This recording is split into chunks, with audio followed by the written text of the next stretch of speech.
एक बार दो व्यक्ति प्रार्थना करने मंदिर गए। एक धार्मिक गुरु और दूसरा चुंगी लेने वाला था। धार्मिक गुरु अलग खड़ा होकर यूं प्रार्थना करने लगा, परमेश्वर, मैं आपका धन्यवाद करता हूं कि मैं दूसरों की तरह लालची, बेईमान और व्यभिचारी नहीं। मैं आपका धन्यवाद करता हूं कि मैं इस चुंगी लेने वाले जैसा नहीं। सप्ताह में 2 बार उपवास रखता हूं, आमदनी का 10वां अंश आपको देता हूं। परंतु चुंगी लेने वाले ने दूर ही खड़े होकर स्वर्ग की ओर आंखें उठाए बिना अपनी छाती पीट पीट कर यह कहा, हे परमेश्वर, मुझ पापी पर दया कर। मैं तुमसे कहता हूं, धार्मिक गुरु नहीं परंतु यही चुंगी लेने वाला परमेश्वर की दृष्टि में धर्मी ठहरा और अपने घर गया। जो अपने आप को बड़ा मानेगा वो छोटा किया जाएगा, परंतु जो अपने आप को छोटा मानेगा वो बड़ा किया जाएगा। अपनी नाव को वहां गहरे पानी में ले चलो और अपने साथियों के साथ मछलियों के लिए जाल डालो। ओ स्वामी, हमने सारी रात कड़ा परिश्रम किया परंतु कुछ न पकड़ा।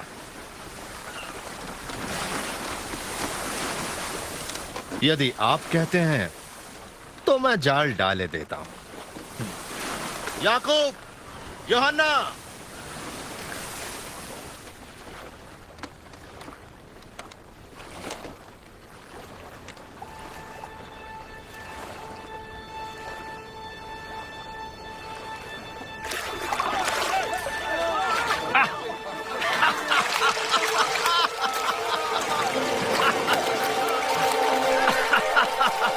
याकूब, यूहन्ना, अपनी नाव इधर ले आओ और हमारी सहायता करो, जल्दी। हम नहीं आ सकते, बहुत काम है।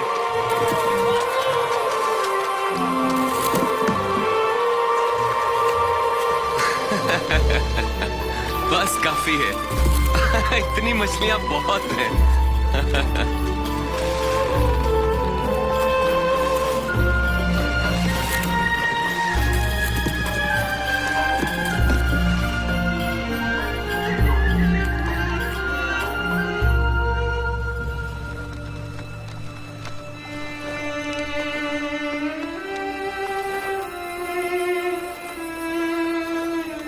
प्रभु, मेरे पास से चले जाइए, मैं एक पापी मनुष्य हूं।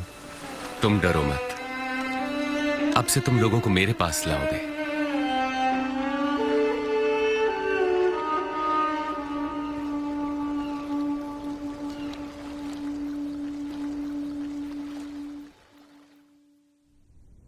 मेरे पास आओ और मेरे वचन सुनो, मेरी मानो और तुम जीवन पाओगे।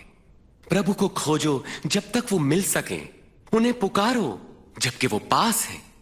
दुष्ट अपनी दुष्टता और अधर्मी अपने बुरे विचार छोड़कर परमेश्वर के पास आएं और वे उन पर दया करेंगे और उन्हें पूर्ण क्षमादान देंगे। तुम आनंदित रहोगे और तुम्हें शांति मिलेगी। वे आ रहे हैं, वे यही हैं, देखो। यीशु, यीशु, मेरी इकलौती बेटी को बचा ले प्रभु, मुझ पर दया करें। मेरी बेटी केवल 12 वर्ष की है और मरने को है। कृपा करके मेरे साथ चलिए। यार, मुझे बड़ा दुख है। यीशु, तुम्हारी बेटी नहीं है, इसलिए गुरु को कष्ट ना दे। डरो नहीं, विश्वास रखो, वो ठीक हो जाएगी।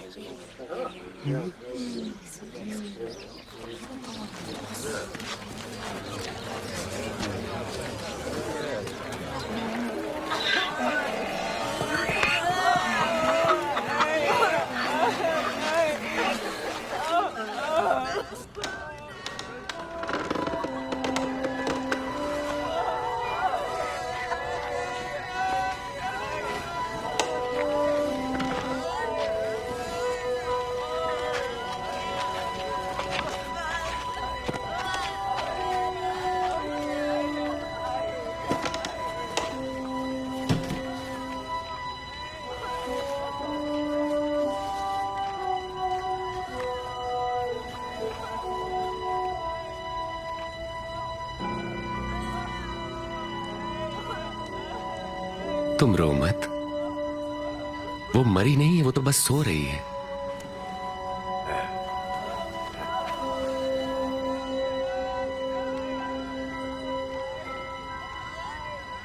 बेटी, उठो।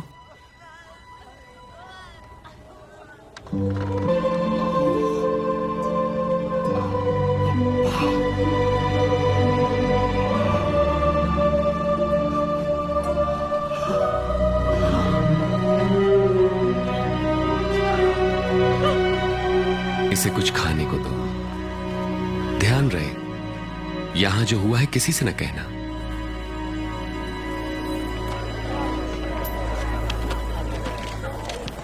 उसके बाद उसने चुंगी लेने वाले मत्ती लेवी को चुंगी स्थल पर बैठे देखा।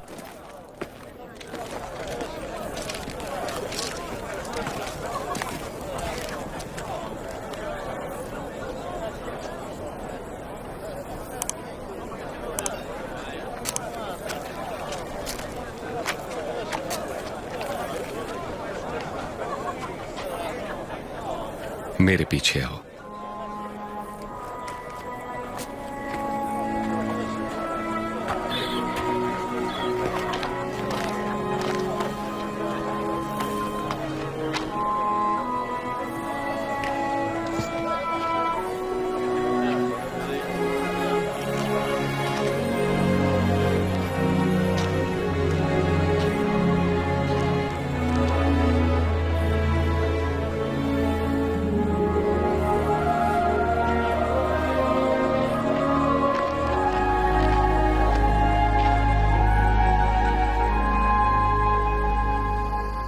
और यीशु प्रार्थना करने पहाड़ी पर गए, जहां वे सारी रात परमेश्वर से प्रार्थना करते रहे।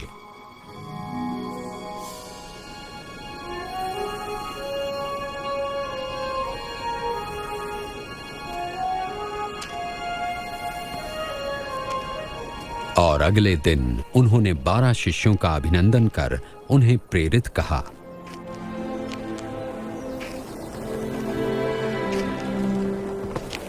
शिमोन, जिसे उन्होंने पतरस नाम दिया, और उसका भाई आंद्रियास, याकूब,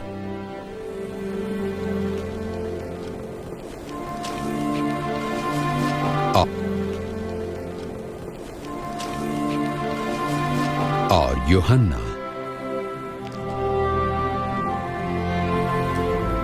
फिलिप्पुस और बर्तुलमै और मत्ती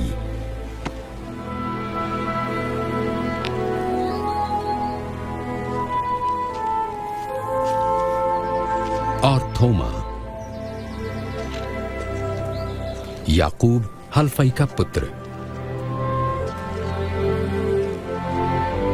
और शिमोन जो जलोतिस कहलाता था, यहूदा जो याकूब का भाई था, और यहूदा इस्करियोती जो विश्वासघाती निकला।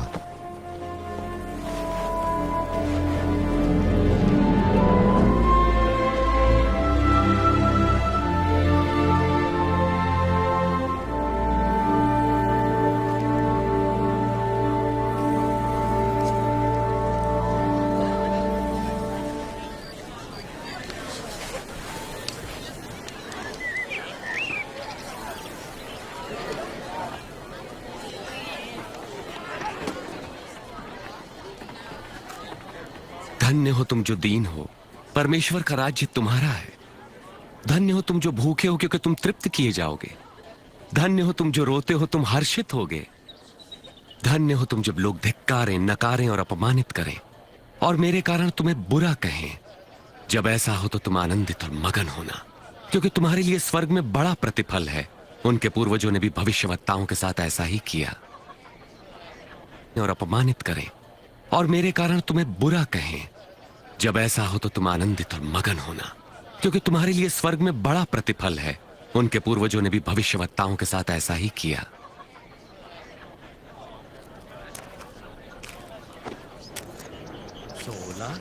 17, 18, 19, 20। मेरे पास बस इतना ही है। क्या मतलब तुम्हारा इतना ही है तुम्हारे पास? हाय तुम पर जो अब धनी हो, तुमने आराम का जीवन बिता लिया।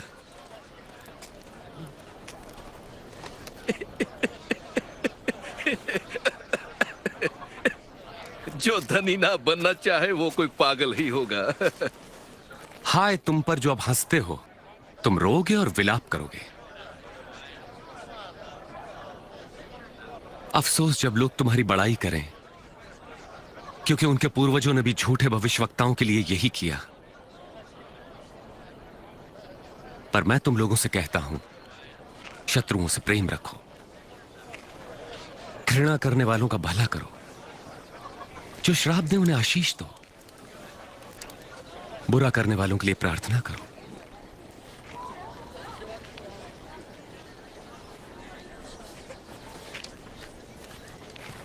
तुम्हारे एक गाल पर कोई थप्पड़ मारे तो उसकी ओर दूसरा भी फेर दो।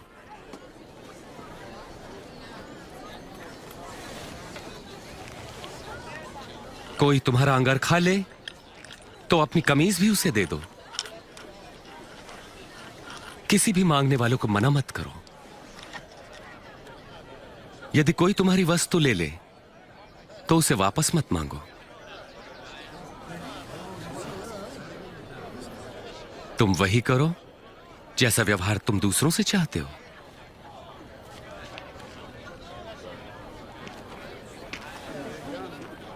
यदि तुम अपनों से प्रेम रखने वालों से प्रेम रखते हो तो तुम्हें आशीष क्यों कर मिलेगी? पापी भी अपने प्रेम रखने वालों से प्रेम रखते हैं। और यदि स्वयं पर भलाई करने वालों की भलाई करते हो तो तुम क्यों कर आशीष पाओगे? पापी भी ऐसा ही करते हैं। वे इसे कैसे छू सकते हैं? वो उससे कैसे बात कर सकता है? बेशर्म।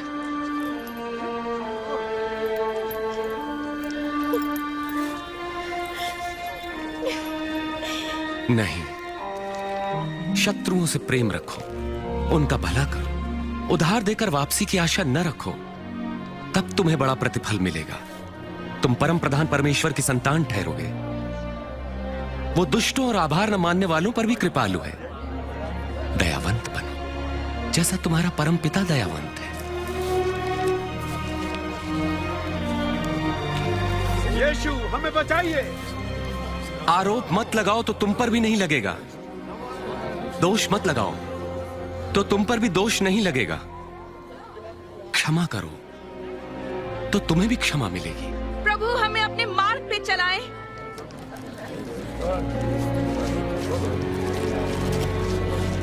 दो तो तुम्हें भी दिया जाएगा। जिस नाप से नापोगे उसी से तुम्हारे लिए भी नापा जाएगा। अंधा अंधे को मार्ग नहीं दिखा सकता। ऐसा करने पर दोनों ही गड्ढे में गिरेंगे। अपने भाई की आंख के तिनके को क्यों देखते हो जबकि अपनी ही आंख का लट्ठा नहीं देख पाते? प्रभु हमारा मार्गदर्शन करें। प्रभु हमें आपकी आवश्यकता है। धन्य है वो माता जिन्होंने आपको जन्म दिया और पाला। पर वे कितने धन्य हैं जो परमेश्वर का वचन सुनते और मानते हैं। मैं इस व्यक्ति को जानना चाहूंगा। तुम्हारा क्या ख्याल है, वे मसीह हैं?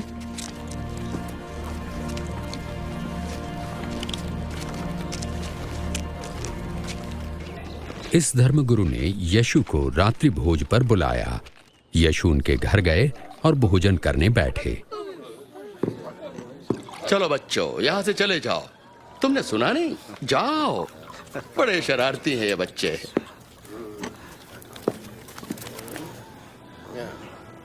ये यहाँ क्या कर रही है? मुझे नहीं पता।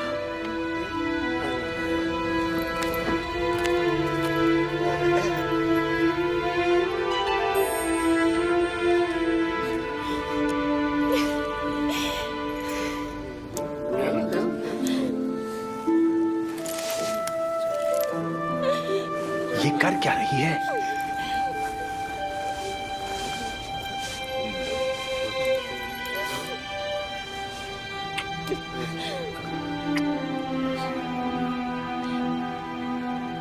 यदि ये मनुष्य सचमुच कोई भविष्यवक्ता होता तो जान लेता कि ये स्त्री कैसी है जो उसे छू रही है। वो जानता कि वो कैसा पापमय जीवन जी रही है। मैं जानता हूं कि ये स्त्री कौन है शिमोन। मैं तुम्हें एक बात बताता हूं। किसी महाजन के दो कर्जदार थे। एक पर 500 और दूसरे पर 50 रुपए का कर्ज था। दोनों ही कर्ज चुकाने की स्थिति में नहीं थे। उसने दोनों का कर्ज माफ कर दिया। उससे अधिक प्रेम कौन करेगा? मेरे ख्याल से जिसका अधिक कर्ज माफ हुआ। तुमने ठीक कहा। इस स्त्री को देखो। मैं तुम्हारे घर आया तुमने मुझे पैर धोने के लिए पानी भी नहीं दिया, पर इसने आंसुओं से मेरे पैर धोकर अपने बालों से पोंछा। तुमने चुंबन से मेरा अभिनंदन नहीं किया, पर जब से मैं आया हूं तब से इसने मेरे पांव चूमना न छोड़ा। तुमने मेरे सिर पर तेल नहीं मला, पर इसने मेरे पांव पर इत्र उड़ेला है। मैं तुमसे कहता हूं कि इस स्त्री का अत्यधिक प्रेम सिद्ध करता है कि इसके पाप जो बहुत थे क्षमा हुए, पर जिसे थोड़ी क्षमा मिली वो थोड़ा ही प्रेम करेगा।